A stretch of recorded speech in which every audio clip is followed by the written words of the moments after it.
Man United's line-up under Ralf Rangnick to unlock Jadon Sancho potential. Manchester United reportedly wants to keep Ole Gunnar Solskjaer at the club until at least the end of the season as pressure mounts on the manager.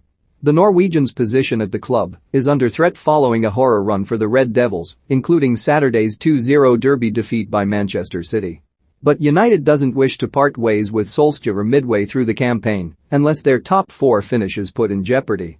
If that happens, Old Trafford hierarchy could go down the route of replacing him with a short-term option by appointing a manager until the end of the season. And ESPN claims former RB Leipzig boss Ralf Rangnick fits that bill after impressing Ed Woodward during informal meetings. We take a look at how Man United would look under the Lokomotiv Moscow chief. Would Ralf Rangnick be a good solution for Manchester United? Comment below. A lot of the credit for Red Bull's rapid rise in football has to go to Rangnick. He became Leipzig and Salzburg's director of football in 2012, and under his stewardship, Leipzig saw promotion to the Bundesliga. He then stepped into the dugout for the 2016-17 season to guide them to a runners-up finish in Germany's top tier, qualifying for the Champions League, before achieving that same feat during a second spell in 2018-19 with a third-place finish. Rangnick left Red Bull to become head of sports and development at Lokomotiv Moscow in the summer of 2021. Rangnick's Leipzig team of 2018-19 is the best sample to use in terms of what Manchester United could expect from him. He typically set that side out in a 4-3-3 formation, notably with one holding midfielder and an interchangeable front three. Manchester United's defense has encountered all sorts of problems this year, and that's the first issue he would want to address.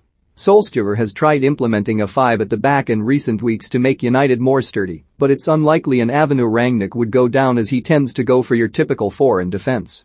Rangnick is old school in the sense he wants his defenders to defend, first and foremost, and tends to go for your typical flat 4 across the backline. Dayot Upamecano, who signed for Bayern Munich this summer, is a prime example of how a physical centre-back can thrive under Rangnick, and despite Harry Maguire's struggles this season, he would be the perfect fit in his system, along with Raphael Varane. Rangnick isn't necessarily worried about his fullbacks getting forward and creating chances. He leaves that to his players at the top end of the pitch. This would be music to the ears of Luke Shaw and Aaron Wan-Bissaka, who are typically defensively minded players. That means recent reports of Jadon Sancho playing at wing-back would be a non-starter under Rangnick.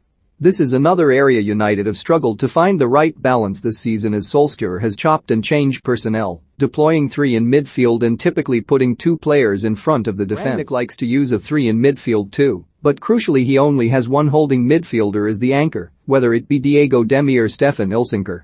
This suggests Scott McTominay would get the nod in that role, but who would play ahead of him?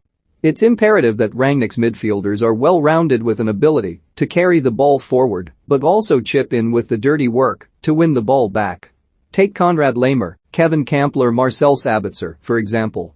All high-energy players who are factors at both ends of the pitch. This suggests Fred, despite his critics this season, would be preferred to Paul Pogba, who is clearly not a player who would suit Rangnick's system. Donny van de Beek, on the other hand, seems a perfect fit and could potentially come out of the wilderness under the German. Rangnick's attacking players all have one common trait: versatility. He will use a front 3, but they are by no means fixed to a position with 2 wingers and a traditional no.9. Matthias Cunha, Bruma, Jean-Kevin Augustin, Yusuf Poulsen and Chelsea's Timo Werner are all players who have thrived in this system at Leipzig, and realistically Rangnick can just swap one out for the other and nothing changes.